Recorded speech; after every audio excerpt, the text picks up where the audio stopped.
Hello అండి, అందరికీ నమస్తే. నేను మీ Gaurav Krishna. Welcome back to our channel wall posters. అయితే 2025 స్టార్ట్ అయ్యి ఒక 6 నెలలు అయిపోయింది. 6 నెలల్లో మన తెలుగులో పెద్ద సినిమా ఏదంటే సంక్రాంతికి వస్తున్నాం. దాదాపు 300 కోట్ల రూపాయలు వసూలు చేయడం జరిగింది. అలాగే హిందీలో చావా మూవీ దాదాపు 800 కోట్ల వరకు వసూలు చేయడం జరిగింది. మొదటి 6 నెలల్లో ఇవే పెద్ద సినిమాలు. కానీ తర్వాత 6 నెలలు ఇంకా అద్భుతమైన సినిమాలు రాబోతున్నాయి. బేసిక్గా మనము చాలా పెద్ద ఇయర్ అంటే సినిమాలు పెద్ద పెద్ద సినిమాలు వచ్చేటి SSMB 29, అలాగే అట్లీ అల్లు అర్జున్, ఇంకా ఏదైతే రామాయణ మూవీ ఉందో ఈ సినిమాలన్నీ కూడా దాదాపుగా 2026, 2027లో ఆ టైంలో వచ్చే అవకాశం ఉంది. సో ఇప్పుడు సినిమాలపైన అంత ఇంటెన్షన్ లేదంటే ఇప్పుడు నెక్స్ట్ 6 months అదిరిపోయే సినిమాలు ఉన్నాయి. కాకపోతే ఇక్కడ వస్తున్న సినిమాలు ఎలా ఉంటాయంటే పెద్ద పెద్ద సినిమాలు రావడం జరుగుతుంది. కానీ సినిమాలు వస్తున్న టైమింగ్ కరెక్ట్ కాదేమో అని చెప్పి నేను అనుకోవడం జరుగుతుంది. ఎందుకంటే ఈ 6 నెలల్లో 3 సార్లు 6 పెద్ద సినిమాలు పోటీ పడబోతున్నాయి. సో 6 పెద్ద సినిమాలు 3 సార్లు పోటీ పడడం వల్ల ఏమవుతుందంటే ఖచ్చితంగా కలెక్షన్స్ తగ్గడం జరుగుతుంది, అలాగే స్క్రీన్స్ తగ్గడం జరుగుతుంది. మొదటి రోజు ఏదైతే ఓపెనింగ్స్ రావడం జరుగుతుందో ఆ ఓపెనింగ్స్ అనేది ఆ సినిమాలకు ఎంత ఎక్స్పెక్ట్ చేస్తారో ఓపెనింగ్స్ అయితే రాకుండా ఉండదు. అలాంటి 3 సినిమాలు ఏమిటి అంటే మొదటిగా ఆగస్టు 14వ తారీఖున వార్ 2 సినిమా రాబోతుంది. వార్ 2కి టక్కర్ ఇవ్వడానికి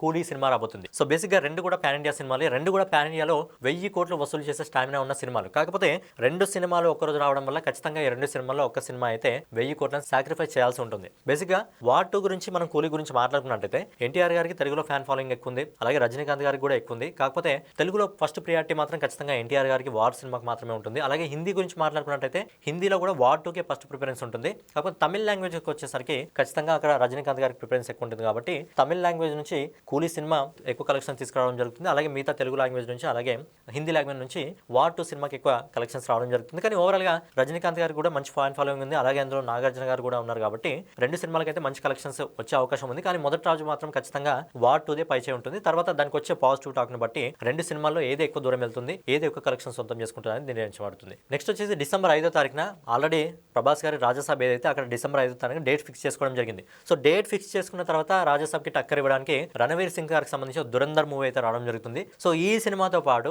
షాహిద్ కపూర్ తీస్తున్న ఒక సినిమా కూడా అందులో మధ్యలో జాయిన్ కావడం జరిగింది. సో బేసిక్ గా ఏంటంటే ఈ రెండు సినిమాల కంటే ముందే రాజసాబ్ ఇంకా దురంధర్ కంటే ముందే షాహిద్ కపూర్ నటిస్తున్న సినిమా డేట్ డిసెంబర్ 5వ తారీఖు ఫిక్స్ చేయడం జరిగింది. సో అందులోకి ఈ రెండు సినిమాలు వెళ్ళడం జరిగింది. అంటే ఒకటే రోజు 3 సినిమాలు రిలీజ్ కావడం జరుగుతుంది. సో హిందీలో రాజసాబ్ కి స్క్రీన్ చాలా తక్కువగా దొరికే అవకాశం ఉంది, ఎక్కువ స్క్రీన్స్ అయితే దురంధర్ కి దొరికే అవకాశం ఉంది. దాని తర్వాత రాజసాబ్ తర్వాత షాహిద్ కపూర్ నటిస్తున్న సినిమాకి రావడం జరుగుతుంది. కాబట్టి ఖచ్చితంగా అక్కడ కూడా స్క్రీన్స్ డివైడ్ అయ్యి హిందీ మార్కెట్ లో కొద్దిగా స్క్రీన్స్ అనేది ప్రభాస్ గారు రాజసాబ్ కి తక్కువ దొరికే అవకాశం ఉంది. సో దీని వల్ల కూడా ఖచ్చితంగా ఓపెనింగ్స్ పైన దెబ్బ పడే అవకాశం ఉంది. సో తెలుగులో యాజ్ యూజువల్లీ ప్రభాస్ గారి రేంజ్ ఏ విధంగా ఉంటుందో తెలుసు. కాకపోతే హిందీ మార్కెట్ లో మాత్రం కొద్దిగా కలెక్షన్స్ తగ్గే అవకాశం ఉంది. సో ఓవరాల్ గా చూసుకుంటే మొదటి రోజు కూడా పైచే ఖచ్చితంగా ప్రభాస్ గారిదే ఉంటుంది. అలాగే ప్రభాస్ గారిది ఒకటి కామెడీ హారర్ మూవీ కదా, మరి లాంగ్ రన్ లో ఈ సినిమా నడవదా అంటే బాలీవుడ్ మార్కెట్ లో మెయిన్ గా ఇలాంటి మూవీస్ ఎక్కువగా నడవడం జరుగుతుంది. ఏదైతే కామెడీ ఇంకా హర్రర్ జానర్ మూవీస్ ఉంటాయో ఆ సినిమాని బాలీవుడ్ లో ఎక్కువగా నార్త్ ఆడియన్స్ ఇష్టపడడం జరుగుతుంది. కాబట్టి ఒక సినిమాకి పాజిటివ్ టాక్ వస్తే ఖచ్చితంగా లాంగ్ రన్ లో ప్రభాస్ గారి సినిమా ఈజీగా 1000 కోట్ల వరకు వెళ్ళే అవకాశం ఉంటుంది. ఒక దురేందర్ కి కూడా పాజిటివ్ టాక్ వస్తే సినిమాల కలెక్షన్స్ లో కొద్దిగా ఎఫెక్ట్ పడే అవకాశం అయితే ఖచ్చితంగా ఉంది.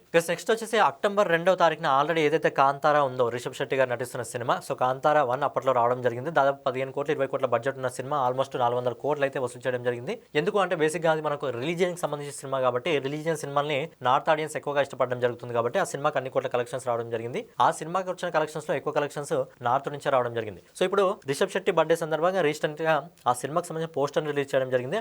అక్టోబర్ 2 గాంధీ జయంతి రోజు కాంతారా చాప్టర్ 1 రాబోతుంది. సో ఆ సినిమాకి పోటీగా బాలీవుడ్ నుంచి అక్షయ్ కుమార్ గారు నటిస్తున్న జాలీ LLB 3 మూవీ అయితే రాబోతుంది. సో జాలీ LLB పార్ట్ 1 మంచి హిట్ కావడం జరిగింది, అలాగే పార్ట్ 2 కూడా మంచి హిట్ కావడం జరిగింది. అలాగే అక్షయ్ కుమార్ గారికి ఈ సంవత్సరం చాలా అద్భుతంగా ఉంది. ఎందుకంటే జనవరిలోనే స్కై ఫోర్స్ మూవీ రావడం జరిగింది, అద్భుతంగా నడవడం జరిగింది. తర్వాత కేసరి మూవీ రావడం జరిగింది, అది కూడా అద్భుతంగా నడవడం జరిగింది. సో రీసెంట్ గా హౌస్ఫుల్ మూవీ రావడం జరిగింది, అది కూడా 300 కోట్లకు అడుగు పెట్టడం జరిగింది. సో అక్షయ్ కుమార్ గారి లాస్ట్ ఇయర్ 20 కోట్లు కూడా వసూలు చేయడం చాలా కష్టంగా ఉండేది. కానీ ఈసారి 20 కోట్ల ఓపెనింగ్ తో సినిమాలు అయితే నడవడం జరుగుతుంది. కాబట్టి అక్కడ జాలీ LLB ఒక మంచి స్టఫ్ ఉన్న సినిమా, అది కూడా ఇంతకుముందు 2 పార్ట్లు అద్భుతం విజయాన్ని సొంతం చేసుకోవడం జరిగింది. అలాగే ఇక్కడ కాంతారా మూవీ మొదటి పార్ట్ అద్భుతమైన ఎంత ఘన విజయాన్ని సొంతం చేసుకుందో మనకు తెలుసు. సో ఇప్పుడు చాప్టర్ 1 తో దాదాపు 125 కోట్ల బడ్జెట్ తో రాబోతుంది. కానీ ఈ సినిమాకి ఒకవేళ పాజిటివ్ టాక్ వస్తే 1000 కోట్లను ఈజీగా వసూలు చేయడం జరుగుతుంది. దానికి మెయిన్ ఇంపాక్ట్ చూపించే ఇండస్ట్రీ ఏదంటే north market. So north market లో ఈ సినిమాకి కానీ పాజిటివ్ టాక్ వస్తే, ఎందుకంటే బేసిక్ గా మన రిలీజియన్ కి సంబంధించి ఖచ్చితంగా మన వాళ్ళకు నార్త్ ఆడియన్స్ టచ్ అయితే ఖచ్చితంగా సినిమాను వేరే లెవెల్కి తీసుకెళ్ళడం జరుగుతుంది. దానికి బెస్ట్ ఎగ్జాంపుల్ కాంతారా మూవీనే. సో చాప్టర్ 1 కానీ ఒకవేళ ఆడియన్స్కి నచ్చిందా, దాని మీద జాలీ LLB 3 అనేది ఏమాత్రం పనికిరాదు. ఖచ్చితంగా సినిమా అయితే 1000 కోట్లను ఈజీగా అందుకోవడం జరుగుతుంది. సో ఫైనల్గా ఇదనమాట ఈ 6 నెలలలో ఇండస్ట్రీ నుంచి 3 సార్లు పెద్ద సినిమాలు పోటీ పడడం జరుగుతుంది. సో ఫైనల్గా ఇదనమాట నెక్స్ట్ వచ్చే 6 months లో 3 సార్లు పెద్ద సినిమాల మధ్య క్లాష్ జరగబోతుంది. సో క్లాష్ వల్ల ఖచ్చితంగా మొదటి రోజు అనేది ఓపెనింగ్స్ అనేది దెబ్బతినడం జరుగుతుంది. సో ఫైనల్గా ఇదనమాట వీడియో మీకు నచ్చినట్లయితే మన వాల్ పోస్టర్ ఛానల్ సబ్స్క్రైబ్ చేసుకొని బెల్ ఐకాన్ అయితే ఆన్లో పెట్టుకోండి.